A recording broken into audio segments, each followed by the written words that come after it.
Bismillahirrahmanirrahim. Assalamualaikum warahmatullahi wabarakatuh.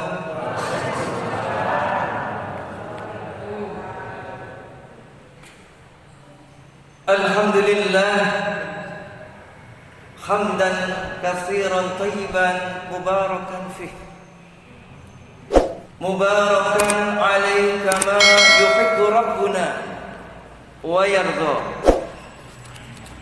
Ashhadu an la ilaha illallah wahdahu la syarika lah, wa ashhadu anna Muhammadan abduhu wa rasuluh la nabiyya ba'dah. Allahumma salli wa sallim wa barik ala Muhammad wa ala alihi wa ashabihi wa man tabi'ahum bi ihsan ila yaumiddin, amma ba'd. Qala Allah ta'ala fi kitabil karim, a'udzu billahi minasy syaithanir rajim. Ya ayyuhalladzina amanu taqullaha haqqa tuqatih wa la tamutunna illa wa antum muslimun. Bapak Ibu hadirin sekalian, jamaah salat maghrib Masjid Darul Arqam Banaran yang dirahmati Allah Subhanahu wa taala. Puji syukur alhamdulillah kita haturkan kehadirat Allah Subhanahu wa taala atas segala karunia-Nya yang Allah limpahkan kepada kita semua, sehingga pada kesempatan yang berbahagia ini kita dikumpulkan oleh Allah di tempat yang mubarakah ini dalam rangka untuk talabul ilmi, menuntut ilmu, yang mana majelis yang saat ini kita sedang berada ini sesungguhnya kata Rasulullah sallallahu alaihi wasallam adalah riyadatul jannah, taman surga Allah yang berada di dunia. Mudah-mudahan kita nanti akan Allah kumpulkan dengan berjamaah di riyadatul jannah, di taman surga Allah yang sebenarnya di akhirat kelak. Amin. Amin ya rabbal alamin. Salawat dan salam semoga senantiasa Allah limpahkan kepada uswah kita Rasulullah Muhammad sallallahu alaihi wasallam, keluarganya, para sahabatnya, para tabi'in, para tabi'in, dan juga kepada siapa saja yang senantiasa istiqamah dalam melaksanakan sunnah-sunnahnya. Mudah-mudahan kita diakui sebagai umatnya yang berhak menerima syafaat di yaumil qiyamah. Amin. Amin ya rabbal alamin. Ma'asyiral muslimin yang dirahmati Allah Subhanahu wa taala, tema yang ingin kita angkat, kita bahas pada kesempatan yang berbahagia ini adalah meluruskan keyakinan atau akidah yang menyimpang di tengah-tengah masyarakat berkaitan dengan bulan Muharram atau bulan Suro. Nanti akan kita lengkapi, ada satu kitab, Man Aqada Tauhid wa Khalasa Minas Syirik Dakhalal Jannah. Siapa yang mengukuhkan tauhidnya, membersihkan dari unsur syirik, dakhalal jannah, maka Allah akan jamin masuk ke surga. Ma'asyiral muslimin yang dirahmati Allah Subhanahu wa taala, saat ini kita berada di bulan Muharram. Insya Allah ini tanggal 13 Muharram, yang orang Jawa menyebutnya bulan Suro. Keyakinan masyarakat Jawa, mereka berkeyakinan bulan Suro itu bulan sial, bulan keramat, bulan penuh dengan bencana. Makanya kalau sudah masuk bulan Suro, hampir hampir kebanyakan tidak ada yang berani punya khazanah. Laras napa mboten Pak, Bu? Ini fakta. Kenyataannya seperti itu. Karena menganggap bulan Syuro ini bulan yang sial, bulan penuh keramat, bulan penuh bencana. Lantas sebagian masyarakat akhirnya mengadakan upacara ritual. Ada yang disebut dengan sedekah bumi, yang terkenal di desa itu melaksanakan acara bersih desa. Nah, ngaten Pak nggih? Umumnya seperti itu. Karena mereka meyakini di desa itu ada penguasa, kikidanya, ninidanya, yang mereka punya kekuasaan. Ini katanya masyarakat yang berkeyakinan seperti itu, yang menguasai desa. Agar desanya selamat, tidak ada bencana, maka lantas diadakan acara bersih desa selamatan. Ya, ada yang di perempatan jalan, ada yang di perkuburan dan sebagainya. Kemudian juga di masyarakat di sekitar pantai pun juga melakukan sedekah bumi berupa larung sesaji, kepala kerbau atau makanan apapun, lantas dilarung dengan harapan apa? Harapannya penguasa pantai selatan tidak marah ya kepada warga masyarakat di sekitarnya. Kemudian juga akhirnya itu pun juga merembet ke masyarakat kita. Ada yang melakukan larung sesaji, misalkan di Gunung Kelut, Gunung Merapi, kemudian Brantas wonten napa mboten Pak? Brantas, larung sesaji di kali Brantas. Akhirnya apa? Masyarakat ini yang tidak tahu menau, ya, akhirnya diajaklah secara berjamaah untuk menuju hal-hal yang memang itu tidak dibenarkan. Nah, inilah realitas yang ada di tengah-tengah masyarakat, masih seperti itu. Kemudian juga berkembang juga ada ruatan, bahkan ruatan massal. Ruatan itu pembersihan agar terhindar dari sukerto atau apa? Kekotoran. Nah, ini nampaknya tidak hanya di masyarakat, bahkan ada sebagian pondok yang melaksanakan namanya ruatan ini. Dan ada persyaratan yang harus mereka lakukan. Siapa saja yang diruat, misalkan ontang-anting, anak tunggal, laki-laki maupun perempuan, kemudian kendono kendini, ya, yakni adalah 2 orang anak, seorang laki-laki dan seorang perempuan.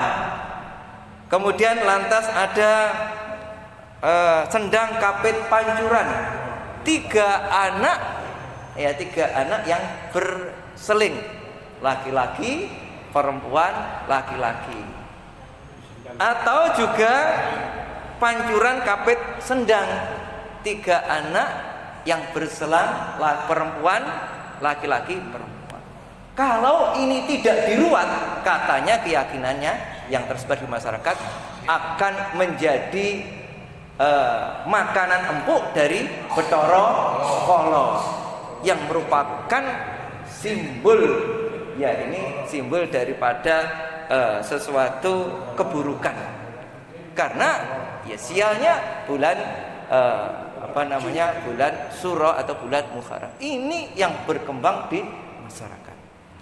Nah, Bapak Ibu sekalian yang dirahmati Allah Subhanahu wa taala, ada satu penelitian yang sesungguhnya lama sekali, kira-kira penelitiannya di Paris itu oleh Clifford, bahwa masyarakat Islam di Jawa itu ya, masih sangat kental, yakni dengan pengaruh pra-Islam, Hindu, Buddha, animisme, dinamisme. Kemudian lantas Clifford ini memberikan penjelasan ya, bahwa masyarakat Islam di Jawa ini ada 3 varian. Satu adalah Islam abangan yang banyak terpengaruh dengan Hindu, animisme. Kemudian yang kedua juga masyarakat yakni adalah dari kaum priai, kaum bangsawan atau keraton. Yang ini pun juga masih kental dengan adanya suatu konsep petungan. Jadi konsep petungan begitu luar biasa diyakini. Kalau sekarang ini kenapa Pak, Bu? Primbon. Jadi primbon itu sebagai kitabnya. Misalkan kalau ingin menikahkan putra putrinya, mesti nanti harus dilihat wetone iki cocok ora, Neptune iki ketemu ndak dengan ini. Kalau dianggap tidak cocok, akhirnya apa? Ya sudah dibatalkan. Nah, ini yang terjadi seperti itu, ya. Kemudian yang ketiga adalah Islam santri. Santri yang dianggap seharusnya paling islami, tetapi dalam perkembangan kenyataannya pun juga masih terinfeksi juga dengan budaya-budaya pra-Islam. Di antaranya kan ada di sebagian pesantren itu ada yang misalkan saja menggunakan yang namanya rajah. Mungkin apa mboten? Itu akan menjadikan jin malah justru masuk di dalamnya. Nah, itu sesungguhnya bersumber pada kitab diantaranya adalah Samsul Ma'arif karya daripada Ahmad Al-Bunni dari Irak. Juga kitab Al-Awfaq. Sehingga yang terjadi apa? Inilah lahirlah kitab-kitab semacam kitab mujarobat. Banyak kita jumpai di jalan-jalan, di pasar-pasar, yang ini membahayakan bagi akidah umat ini. Nah, itulah Bapak Ibu sekalian yang dirahmati Allah Subhanahu wa taala. Padahal sesungguhnya bahwa bulan Suro atau bulan Muharram itu adalah bulan yang Allah muliakan, bulan yang Allah istimewakan. Kenapa harus malah dikatakan bulan penuh kesialan? Allah Subhanahu wa taala berfirman di dalam Al-Qur'an surat At-Taubah ayatnya ayat 36, inna iddatasy syuhur indallah itsna asyara syahran fi kitabillah yauma khalaqas samawati wal arda minha arbatun hurum dzalika dinul qayyim fala tadhlimu fihinna anfusakum wa qatilul musyrikina kafatan kama yuqatilunakum kafah wa'lamu anallaha ma'al muttaqin. Sesungguhnya bilangan bulan di sisi Allah itu ada 12. Ada 12. Minha arbaatun hurum. Di antara 12 itu ada 4 bulan haram. 4 bulan yang Allah muliakan. Di bulan ini dilarang untuk melakukan, di antaranya ketika masa dulu di zaman jahiliyah itu mereka juga ngerti. Jadi ketika di bulan 4 bulan Ashurul Hurum itu mereka tidak perang, mereka berhenti perang. Ini. Nah, 4 bulan itu apa? Yang Allah muliakan, yang Allah istimewakan, di antaranya adalah bulan Dzulqa'dah, bulan Dzulhijjah, bulan Muharram, dan bulan Rajab. 4 bulan inilah yang Allah muliakan. Di dalam kitab Lataiful Ma'arif, Ibnu Rajab menjelaskan, siapa yang beramal di 4 bulan ini, Ashurul Hurum, di bulan-bulan ini dengan amal soleh, maka itu akan dilipat gandakan pahalanya. Jadi lek panjenengan misalkan datang dihadir di majelis taklim ini, ya, di luar 4 bulan ini, jika dibandingkan dengan 4 bulan Ashurul Hurum seperti Muharram itu ini berbeda pahalanya. Jadi kalau panjenengan biasanya itu di dalam hadis Muslim, seseorang yang datang ke masjid dengan syarat tatoharo, dia bersuci dari rumahnya, setiap langkah itu akan diampuni dosa-dosanya oleh Allah. Setiap langkah Allah akan angkat derajatnya. Kemudian masuk ke masjid hingga menuju masjid, menanti masa sholat, itu dianggap melaksanakan sholat. Bahkan malaikat hadir di majelis ilmu tersebut juga berdoa, ya Allahumma gfir lahu li fulan, ya Allah ampuni si fulan ini. Allahumma arhamhu, ya Allah rahmati si fulan ini. Allahumma tub alaih li fulan, ya Allah terima tobatnya si fulan ini. Jadi begitu luar biasanya kalau panjenengan hadir dalam majelis ilmu, apalagi di bulan Muharram ini. Masyiral muslimin yang dirahmati Allah Subhanahu wa taala. Nah, kemudian Allah Subhanahu wa taala, ya. Ini di dalam hadis qudsi, ya. Jadi Rasulullah bersabda bahwa Allah Subhanahu wa taala berfirman, ya, yu'dini ibnu Adam yasubud dahra wa ana dahra uqallibul lail wa nahar. Di dalam hadis Bukhari. Jadi Allah berfirman, ya, aku disakiti oleh anak Adam. Yasubud dahra, mereka caci maki waktu, mencaci maki masa. Wa ana dahra, sementara akulah yang menciptakan masa atau waktu itu. Jadi waktu itu Allah yang menciptakan. Ya. Uqallibul lail wan nahar, akulah yang membolak-balikkan siang dan malam, dari siang diganti dengan malam dan seterusnya. Sehingga orang yang mencaci maki masa ini termasuk mengatakan bulan Muharram, bulan Syura itu bulan sial, bulan keramat, sama dengan menyakiti Allah. Dan ini adalah perilaku orang-orang jahiliyah zaman dahulu yang tentunya ini adalah buruk dan tidaklah kita tinggalkan. Nah ini, jadi kita harus memang betul-betul berhati-hati, jangan gampang mengatakan mencaci maki masa. Misalkan saja ketika di musim hujan itu kan ya sering kan hujan terus menerus. Kadangkala ada juga sebagian di antara mereka yang kebetulan misalkan tukang penjual es, karena merasa dagangannya tidaklah laku karena hujan terus, akhirnya muncullah perkataan-perkataan udan kok wis rene entek gak mari. Ini ada satu perasaan yang kecewa, mengatakan bahwa masa ini adalah menjadi penyebab hasil usahanya ini adalah tidak berjalan. Nah ini.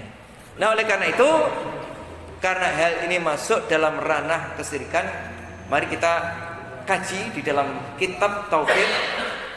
Man akada tauhid wa khalasa min asyirik dakhala jannah. Jadi ini sekitar 5 tahun yang lalu saya berusaha al-jam'u, ya, wat tartib, berusaha mengumpulkan dan menyusun kitab ini. Saya susun dari berbagai macam literatur kitab kitab tauhid, dengan harapan memberikan satu kemudahan, bahasa saya atur dengan mudah, ya. Kemudian pernah saya kajikan 3 tahun yang lalu. Jadi dari majelis tarjih di kabupaten itu saya kumpulkan, ayo kita ngaji bareng kitab ini, ya. Kemudian sambil latihan baca kitab. Ini alhamdulillah dengan ini, karena apa? Persoalan tauhid ini masalah usul, masalah yang sangat fundamental. Sementara masalah fikih itu adalah masalah furu'. Masalah fikih adalah masalah furu', ya. Atau fikih ini kan berkaitan, nanti akan ada yang berbeda pendapat di dalam melakukan suatu amalan, ya, amalan. Nah itu hal-hal yang wajar. Tetapi yang penting usulnya itu harus betul-betul kita kokohkan. Nah, ada 4 ya bahayanya ketika kita terjebak kepada kesyirikan. Ya. Bahayanya apa? Ya. Bahaya ketika kita terjebak di dalam satu kesyirikan. Nah, asyirku wa khataruhu, syirik dan bahaya-bahaya dari syirik. Yang pertama bahayanya asyirku haramun li'anan nida la yukhliqu syai'an. Jadi syirik itu adalah perbuatan haram yang diharamkan oleh Allah, yang dampaknya pelakunya adalah berdosa dengan dosa yang besar. Li'anan nida la yakhluqu syai'an, karena menyuruhkan sesuatu yang mereka yang diseru itu sesungguhnya tidak bisa menciptakan. Justru mereka itu diciptakan, ya, makanya tidak patut makhluk itu kita mintai pertolongan dalam konteks hal-hal ini tertentu. Ya, ini misalkan minta rezeki kepada makhluk, apalagi makhluk yang sudah meninggal. Ya, misalkan ada di Gunung Kawi di situ karena ada suatu makom yang dianggap aulia, lantas datang ke situ bertabaruk melakukan wasilah, ya, agar keinginannya untuk mendapatkan rezeki itu diijabahi, dikabulkan. Nah, ini adalah bentuk penyimpangan. Ya, ini terjebak pada asyirku rububiyah, syirik di dalam rububiyah. Dalilnya apa? Dalilu qaulillahi ta'ala, dalilnya firman Allah Ta'ala, di antaranya adalah di dalam surat Al-A'raf ayat 191 192. Ayusyrikuna ma la yakhluqu syai'an wa hum yukhlaqun wa la yastati'una lahum nasran wa la anfusahum yansurun.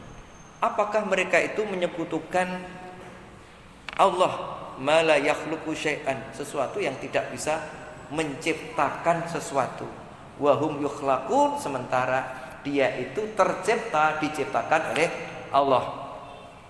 Wala yastati'una lahum nasran, dan mereka tidak mampu untuk menolong mereka.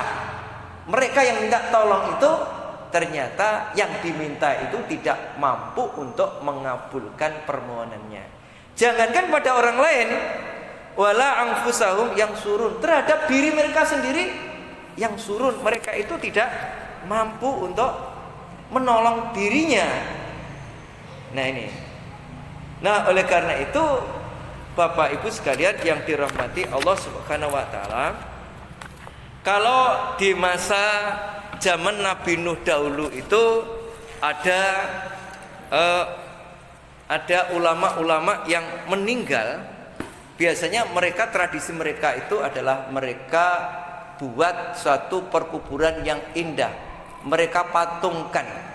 Tujuan awal adalah dalam rangka untuk mengenang jasa-jasa para ulama atau orang-orang solih. Ketika itu ilmu sudah ditinggalkan, akhirnya terjadilah mereka itu menyembah kepada makom para aulia. Mereka bertabaruk, mereka minta wasilah agar apa yang dihajatkan terkabul.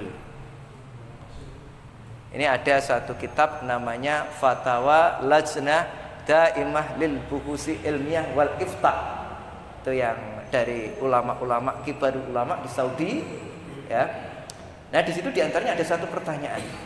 Pertanyaan berkaitan bagaimana bolehkah kita melakukan tabaruk, melakukan tawasul terhadap makan para aulia di situ. Harapannya apa? Ketika datang ke situ, tabaruk itu apa yang dihajatkan ini gampang terkabulkan. Jadi apa yang ia lakukan itu, ya, dengan cara tabaruk wasilah kepada aulia yang sudah meninggal, itu harapannya agar aulia yang sudah meninggal itu mendekatkan dirinya kepada Allah sedekat-dekatnya. Nah, ternyata itu juga sudah pernah disinggung di dalam Al-Quran. Bisa kita lihat di dalam surat Zumar Az-Zumar ayatnya adalah ayat 3. Ya, dalam surat Az-Zumar ayat 3. Jadi di situ ada annahum ay al-musyrikun yaquluna ma da'unahum, ya, ay al-auliya wa tawajjahna ilaihim ila li talabil qurbah wa syafa'ah. Jadi orang-orang musyrik pada zaman dahulu ternyata ya mengatakan mada'unahum, kami itu tidak menyembah, tidak menyerukan kepada mereka, ya, kecuali apa? Mereka bertawajuh kecuali li talabil qurbah wa syafa'ah, untuk mencari takarrub, mendekatkan dirinya ya kepada Allah sedekat-dekatnya, dan mereka bertawasul minta syafa'ah. Dan itu semua dikatakan adalah suatu bentuk yang ternyata dilarang. Nah, dalilnya apa? Di sini dikatakan ayat fadalilun anna du'a al-auliya liqasdi ayuqarribuhum ila Allah syirkun. Sesungguhnya berdoa kepada para wali-wali Allah yang sudah meninggal tadi dengan maksud untuk mendekatkan diri kepada Allah sedekat-dekatnya adalah perbuatan syirik. Lihat di dalam Al-Qur'an surat Zumar ayatnya ayat 3. Walladzina taqadu min dunihi awliya'a ma na'buduhum illa liyuqarribuna ilallah zulfa. Dan orang-orang yang menjadikan selain Allah para wali-wali, para penolong-penolong wali yang sudah meninggal itu, yang kemudian dibuatlah kijing, dikeramatkan, banyak yang datang di situ untuk berdoa dan seterusnya. Nah, ketika zaman dahulu ternyata sudah ada. Ketika mereka datang, kenapa kamu menyembah kepada selain Allah? Kemudian atau kenapa kamu menyembah kepada para aulia ini? Jawab orang-orang jahiliyah dulu apa? Ma na'buduhum. Kami itu enggak nyembah ini illa liyuqarribuna ilallah zulfa, kecuali agar para aulia ini bisa mendekatkan diri saya kepada Allah sedekat-dekatnya. Itu. Jadi yang dikeramatkan, dibuatkan bangunan yang bagus, lantas mereka masyarakat di situ melakukan tabaruk, tawasul melalui ini. Harapannya apa? Biar gampang mudah hajatnya itu terkabulkan. Tetapi di Al-Quran ini sudah kejadian itu sudah ada. Ternyata ini adalah masuk dalam hal yang tidak dibenarkan. Makanya di kelanjutan ayat dikatakan innallaha yahkumu bainahum fi ma hum fi yakhtalifun. Sesungguhnya Allah akan memutuskan di antara mereka terhadap apa-apa yang mereka perselisihkan. Ya, ini innallaha la yahdi man huwa kadzib kafara. Sesungguhnya Allah tidak akan memberikan petunjuk orang-orang yang kadzib. Ini termasuk orang yang kadzib. Kafara juga orang yang kafir. Jadi ini yang nyampaikan sinten, Pak? Bu, Allah. Jadi Allah mengatakan di dalam ayat ini bahwa orang-orang yang melakukan seperti itu masuk di sini adalah man huwa kadzib, orang yang pendusta, lagi kafar dan kafir. Jadi ini memang juga penting sekali kita juga hati-hati perkokoh akidah kita ya, agar insya Allah kita amalan yang kita lakukan diterima oleh Allah. Kemudian bahaya yang kedua, ketika kita terjebak kepada kesyirikan, akan menghapuskan amal soleh yang kita lakukan. Asyirku muhbitul amal solih. Ya, syirik itu akan menghapuskan amal soleh. Jadi nanti di akhirat nanti akan ada orang yang kecilik. Kita di dunya amalane wis salate yo apik, yo sregep, posone yo poso Senin Kemis, bahkan sampai puasa Nabi Daud, kemudian juga dermawan. Tapi seiring dengan itu ternyata praktek-praktek kesyirikan masih dilakukan. Jadi begitu kesyirikan itu, kalau kita tanpa mengilmui itu kita kadang-kadang terjebak pada bentuk kesyirikan. Rasulullah itu katakan bahwa syirik itu ya khauf sebagaimana semut hitam yang keberadaannya di atas batu hitam adanya pada malam hari. Kinten-kinten panjenengan saged Pak mirsani semut hitam di atas batu hitam pada malam hari, nggak ada lampu. Sudah tidak bisa. Bisanya adalah dengan apa? Dengan alat petunjuk senter misalkan. Demikian juga kita untuk mengetahui hal-hal yang seperti itu juga harus dengan ilmu. Ketika kita nggak tahu ini barang syirik atau enggak, maka ya harus ada petunjuk ilmu, belajar ilmu tauhid, sehingga kita nanti akan tahu, oh ini adalah barang yang syirik, barang yang tidak. Misalkan dulu atau sekarang masih ada atau enggak, ada satu tradisi ketika anak-anak kecil atau seseorang lewat di tempat yang gawat, yang keramat, yang ngedeni, biasanya pamit sinten Pak, Bu? Mbah, putune niki badhe niyos niki. Biasanya ini. Dan itu membuat jin itu besar kepala, seweneng. Ya. Rasulullah Shallallahu alaihi wasallam memberikan petunjuk. Kalau kalian lewat di tempat yang seperti itu, yang memberikan mudarat atau menetap tinggal di suatu tempat yang itu bisa memberikan mudarat kepada kamu, maka ucapkan, berdoalah, a'udzu bikalimatillahi tammat min syarri ma khalaq. Aku berlindung kepada Allah dari kalimat yang sempurna, min syarri ma khalaq, dari kejelekan makhluk. Kalau kita sudah berdoa seperti itu, ibarat kita itu sudah dalam perlindungan Allah. Jadi seseorang yang namanya jin pengen ganggu tidak akan mampu. Jadi kita harus hati-hati agar amalan kita tidak hangus. Allah Subhanahu wa taala memberitahukan ini di dalam firman-Nya surat Al-An'am ayat 88. La in asyrakta la yahbatanna amaluka wa la takunanna minal khasirin. La in asyrakta, sungguh jikalau kalian berbuat syirik, kalau kita berbuat syirik, la yahbatanna amaluka. Kalau kita belajar bahasa Arab Bapak Ibu, ini adalah namanya lam ibtida. Lam ibtida itu fungsinya sebagai takkid. Kemudian di situ fi'il mudhari dan ada nun namanya nun sakilah, fungsinya sebagai takkid, sehingga takkidnya itu ganda. Sehingga kalau diartikan siapa yang berbuat syirik, la yahbatonna, sungguh benar-benar akan hangus, akan hapus apanya? Amaluka, amalan kamu, wala takunanna minal khasirin, kelak kamu jadi orang yang merugi.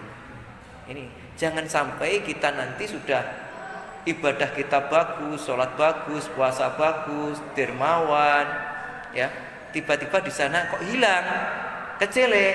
Nah ternyata ketika di dunia ini masih melakukan perbuatan-perbuatan syirik. Nah kemudian bahaya yang ketiga, al-musyriku la yadkhulul jannah illa man taba.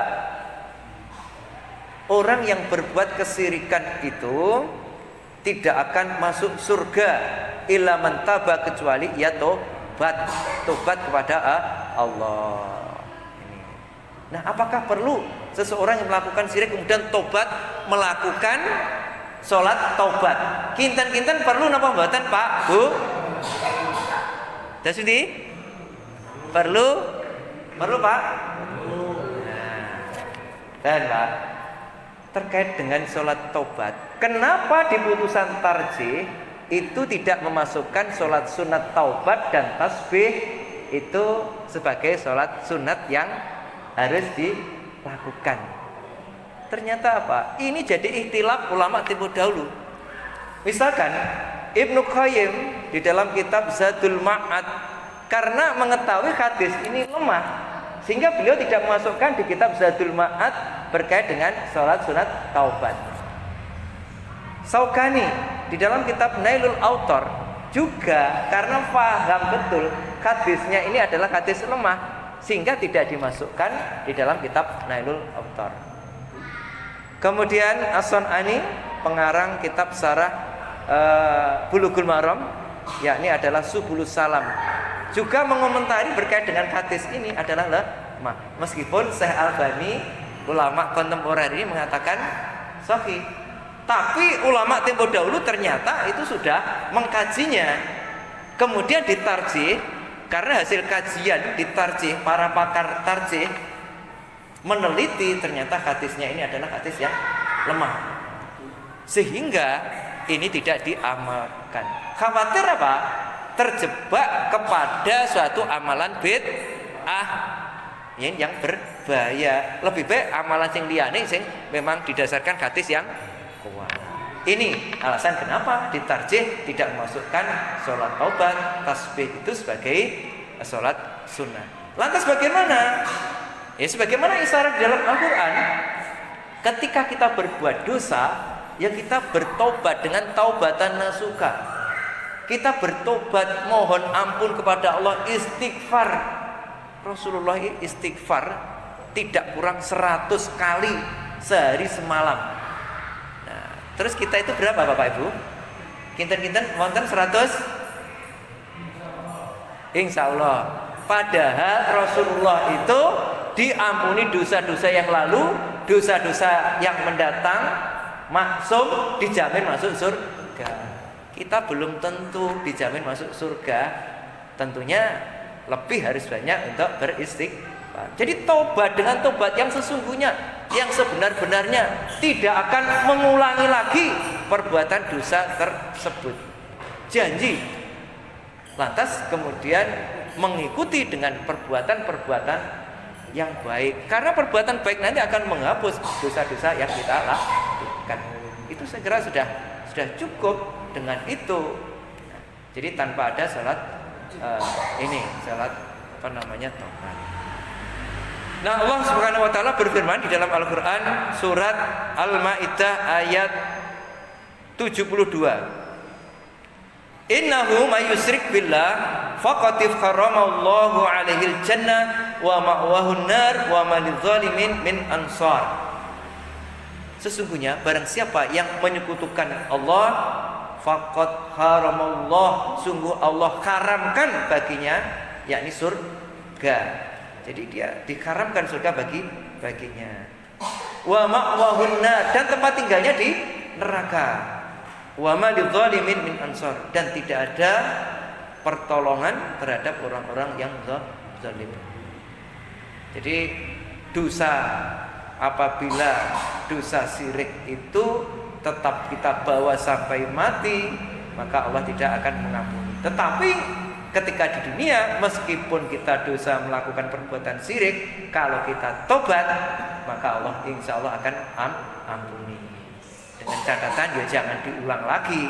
Ya, kalau mengulang terus, kemudian Allah ambil, misalkan saat itu kan kita jadi orang yang rugi. Yang terakhir, bahaya dari kesyirikan apabila kita masuk dalam perangkap ini, asyirku waqa'a fi hadhil ummah. Syirik itu ternyata terjadi pada umat Nabi Muhammad SAW, terjadi pada saat ini. Makanya Allah isyaratkan di dalam Al-Quran surat Yusuf ayat 106. Ma yu'minu aksaruhum billah illa wa hum musyrikun. Ma yu'minu, tidaklah beriman aksaruhum, kebanyakan mereka orang yang beriman kepada Allah, illa wa hum musyrikun, kecuali sebagian besar di antara orang yang beriman itu masih musyrikun, masih mensekutukan Allah. Kalau orang nggak beriman menyekutukan Allah itu wajar, karena nggak tahu, tidak ada ilmunya. Orang yang beriman pun ternyata masih juga sebagian besar masih mensekutukan Allah. Nah, ini peringatan dari Allah, maka harus juga kita betul-betul perhatikan. Ya, kalau begitu banyak yang mereka melakukan perbuatan syirik. Jadi apakah syirik iktikoti, syirik amali? Nanti kalau kita belajar ilmu tauhid, kita akan tahu sekecil-kecil ucapan-ucapan yang kadangkala itu biasa, tetapi dalam pandangan tauhid ternyata itu masuk syirik. Penisa gini. Okay. Bapak Ibu sekalian yang dirahmati Allah Subhanahu wa taala, mungkin sebelum azan barangkali ada yang ingin sharing atau pertanyaan, barangkali 3 menit, 5 menit, monggo. Biasanya saya kalau ngaji, apakah ngaji kitab, ngaji seperti ini saya buka dengan pertanyaan. Nek wonten, Pak, nek wonten nggih. Pas nggih? Nggih. Demikian Bapak Ibu hadirin sekalian yang dirahmati Allah, kajian kita pada malam hari ini. Ini tadi sebagai badal dari Ustadz Sinten, Ustadz Marlan. Ya dulu teman di PDM tahun yang lalu, tapi untuk periode yang ini beliau tidak masuk. Dan alhamdulillah kok saya masih dipercaya untuk di PDM sebagai koordinator dari majelis tarjih. Ya, jadi itu koordinator tarjih. Demikian yang kajian kita pada malam hari ini. Mudah-mudahan ada manfaatnya. Mohon maaf atas segala kesalahan. Nasrun minallah wa fathun qarib wa basyiril mu'minin. Subhanakallahumma wa bihamdika asyhadu an la ilaha illa anta astaghfiruka wa atubu ilaik. Walhamdulillahi rabbil alamin. Assalamualaikum warahmatullahi wabarakatuh.